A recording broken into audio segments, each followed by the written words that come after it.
Q&A, karena setiap pertanyaan selalu ada jawaban. Dipandu oleh Yohana Margareta.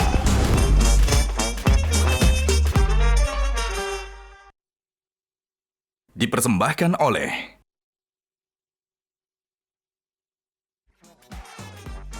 Sujiwo Tejo,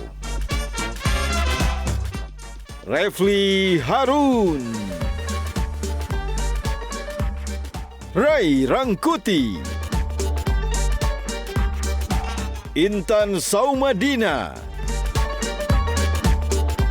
Gian Luigi,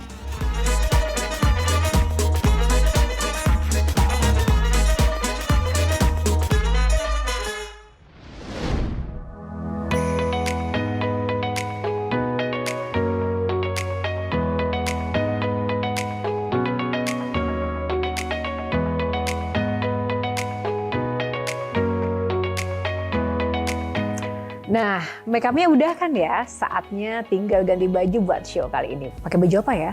Ada sih satu yang istimewa. Kita langsung aja ke wardrobe ya. Wow, bagus banget. Bagus ya? Wah, ini juga ada ya untuk cowoknya ya? Ini juga dari sarung gajah duduk untuk kemeja pria. Dan ini untuk busana wanita. Nggak nyangka ya, ternyata kain sarung gajah duduk ini bisa dibuat dengan berbagai macam varian untuk busana baik pria maupun wanita. Selain bahannya juga adem, variannya juga banyak sekali motifnya. Dan ini pun bisa cocok untuk segala situasi dan juga acara. Tak dapat dipungkiri, sarung gajah duduk memang legenda Nusantara. Dan jangan lupa yang ada tulisan Arabnya.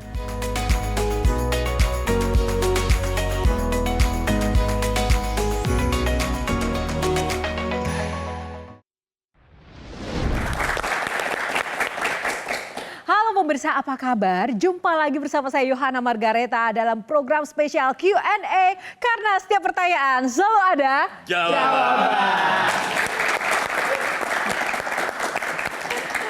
Namun seperti biasa, saya tidak akan tampil sendiri. Dan kali ini ditemani oleh para panelis yang baik hati dan setia bersama Q&A. Langsung saja kita sambut, ada Refli Harun. Ada Sujiwo Tejo.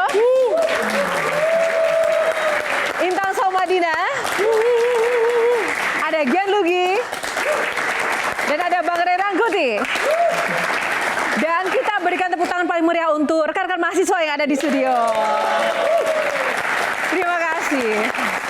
Pemirsa Mahkamah Konstitusi, apakah bisa benar-benar kembali menjadi Mahkamah Konstitusi seperti seharusnya? Nah, kita ingin menggali bersama bagaimana dinamika dan juga inspirasi dari sang ketua. Tentu saja kita menaruh harapan besar terhadap ketua Mahkamah Konstitusi yang baru kali ini. Nah, apakah beliau berani melawan intervensi politik dan juga bagaimana beliau melakukan bersih-bersih pada lembaga Tuhan di negeri ini? Untuk itu, kita akan langsung saja undang yang mulia Ketua Mahkamah Konstitusi Indonesia, Bapak Soehartoyo.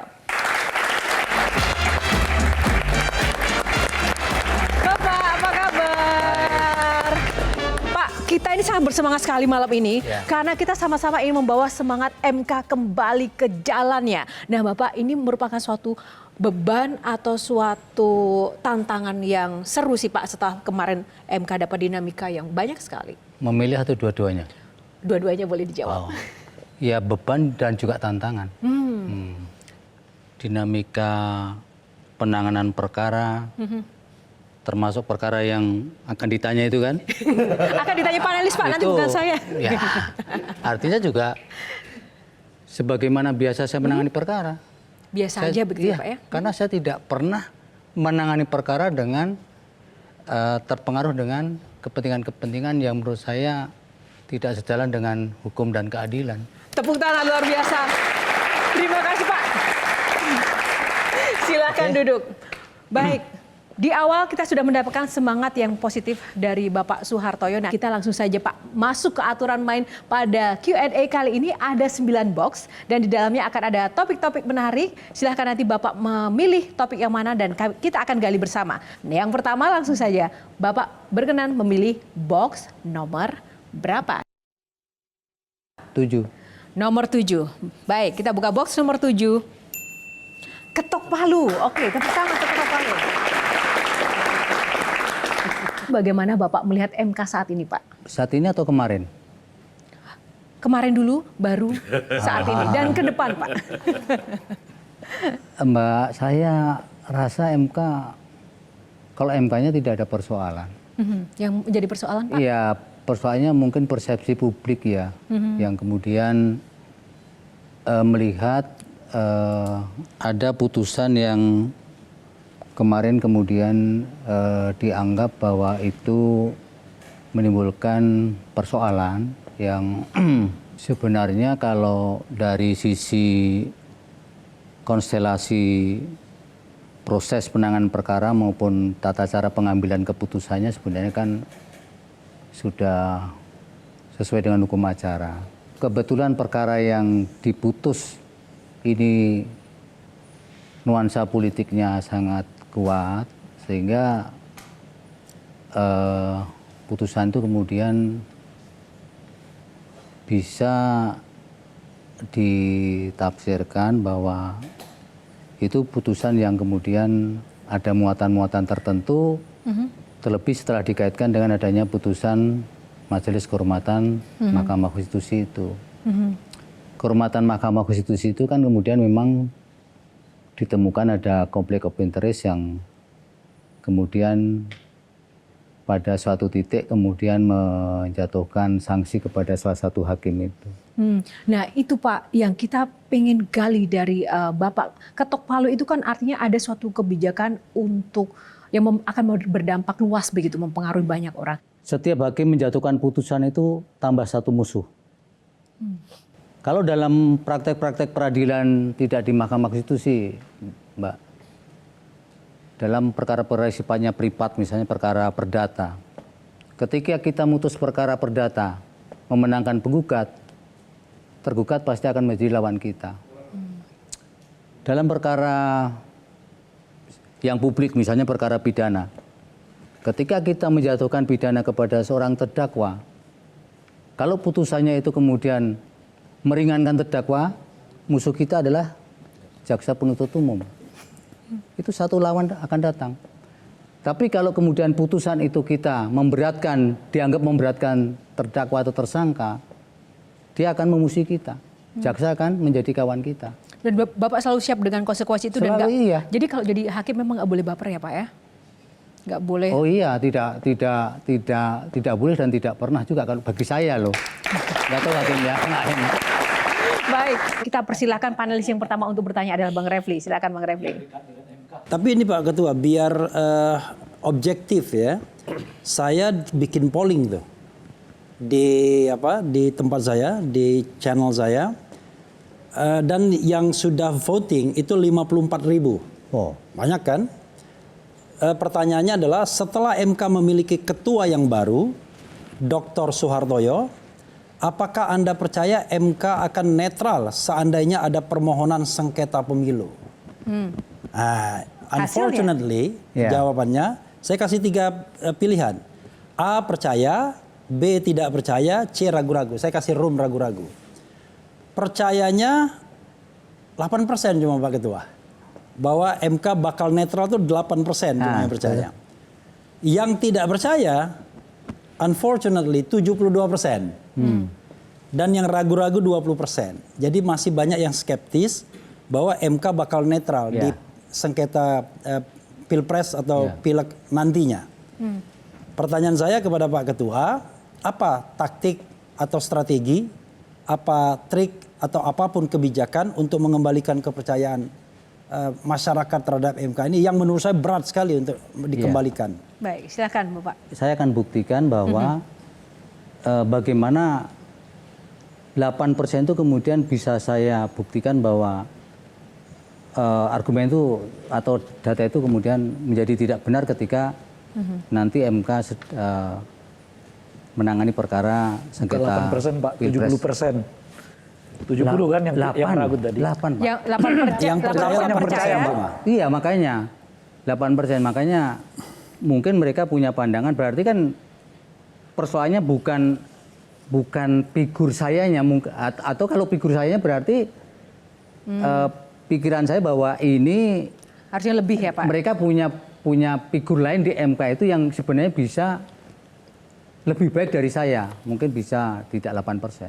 Asumsinya jadi sebenarnya polling itu juga merupakan Iya. efek dari kasus kemarin yang berdampak pada MK secara Iya. keseluruhan. Jadi siapapun hakimnya tetap akan ada Pak keraguan. Ketua jangan sedih. gitu. Menurut saya siapapun yang diletakkan sebagai ketua namanya saat ini memang lagi sulit MK kepercayaan Betul. publik. Iya. Silakan Iya. Bang Tejo. Kalau menurut saya, maaf Pak Ya. Soehartojo, ini cara orang Jawa menjawab. Gitu loh. Jadi itu 8% tidak percaya, mungkin karena saya yang jadi ketua kan gitu. Ya. Mungkin kalau orang lain lebih Ya, besar ya. lagi yang percaya. Hakimnya- Itu cara orang Jawa menjawab bahwa yang lain-lain ini nggak lebih baik dari gitu. Loh, soalnya kan jenengan kan sering beda pendapat kan.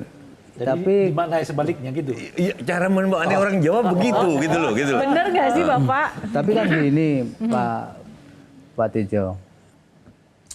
Orang melihat sekarang ini tidak kemudian secara parsial bahwa ini Soehartojo atau ini Prof. Saldi atau ini Prof. Arif atau hakim yang lain.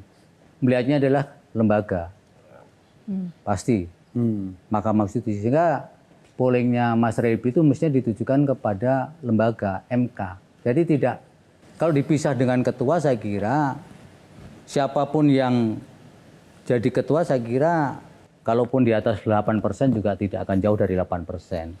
Caranya bagaimana ya Bapak Kalau Soehartojo? Mas Tejo aja tadi saya dibilang sering dissenting apa? Berbeda pendapat. Dissenting opinion. Cuman 8, bagaimana dengan yang tidak pernah? Iya. Bagaimana kan? Logikanya. Iya. Memang ada yang nggak pernah di situ Pak? Hah? Ada yang nggak pernah di situ Pak? Nah, Bang Rangkuti mestinya apa? Tapi Mencoba untuk senang membaca putusan MK, jadi tahu nanti. Banyak sekali soalnya. Nggak, saya kasih Mana yang- background informasi. Saya puji beliau ini karena satu dari 2 hakim yang mau mengabulkan penghapusan presidensial threshold. Itu perjuangan banyak civil society. Satu hakim lainnya Saldi Isra. Dan yang kedua dalam putusan kemarin beliau adalah satu dari 4 hakim yang dissenting opinion. Tidak mengabulkan putusan yang 90 Gibran kemarin. Itu saja informasi tambahan. Artinya Anda memaknai ini seperti apa? Beliau bukan Harapan part yang of the bisa kita problem, bukan bagian dari letakkan konflik pada di Bapak? MK. Itu Bukan soalnya. bagian dari konflik MK. Oke. Latihannya apa Pak? Untuk teman-teman mahasiswa supaya untuk dissenting opinion terus berbeda pandangan terus gitu. Kan dari anak-anak kita diajarin sama pandangan naik ke puncak pasti ada pohon cemara ada. Nah, latihan untuk selalu berbeda pandangan itu gimana Pak? Sering-sering ikut debat berarti. Kan oke, mungkin untuk teman-teman lagu-lagunya sama sejak anak-anak. Pada hari Minggu kutur dibesarkan oleh itu. Tapi kan pandangannya ternyata hari Minggu itu nggak harus naik delman, nggak harus gitu loh. Pertanyaan itu agak berat ya, karena saya sepertinya Mas Tejo menemukan begitu saja. Artinya dari saya berdarah-darah jadi hakim dari kampung ke kampung, dari pelosok-pelosok Nusantara ini. Saya sudah 14 kali mutasi jadi hakim itu. Dari hanya di kabupaten yang paling sepi di suatu provinsi itu sampai sekarang di MK itu ya saya hanya terbentuk karena mungkin bagaimana sih ketika masyarakat atau bagian dari masyarakat rakyat itu susahnya mendapatkan suatu keadilan itu Mas Tejo, sehingga ketika saya setiap mengadili perkara itu, baik ketika masih di peradilan di bawah Mahkamah Agung maupun setelah di MK ini, tidak bisa dilepaskan dari bayang-bayang saya bahwa di belakang persoalan yang saya harus putus ini adalah masyarakat yang di sana terletak nasib-nasib rakyat-rakyat yang mungkin sangat membutuhkan putusan ini. Jadi ketika itu selalu kita form kita secara konsisten kita pedomani, kita pegang.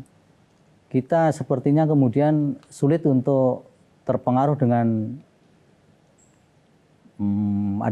ketika ada pihak-pihak mencoba untuk mempengaruhi atau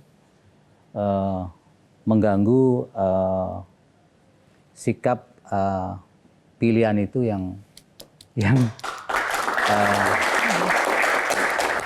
Sistem apa yang dibangun yang pasti membuat hakim-hakim tidak akan mengulangi peristiwa-peristiwa yang sebelumnya gitu.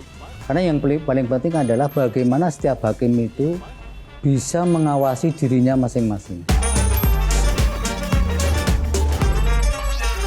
Jelajahi cara baru mendapatkan informasi. Download Metro TV Extend sekarang.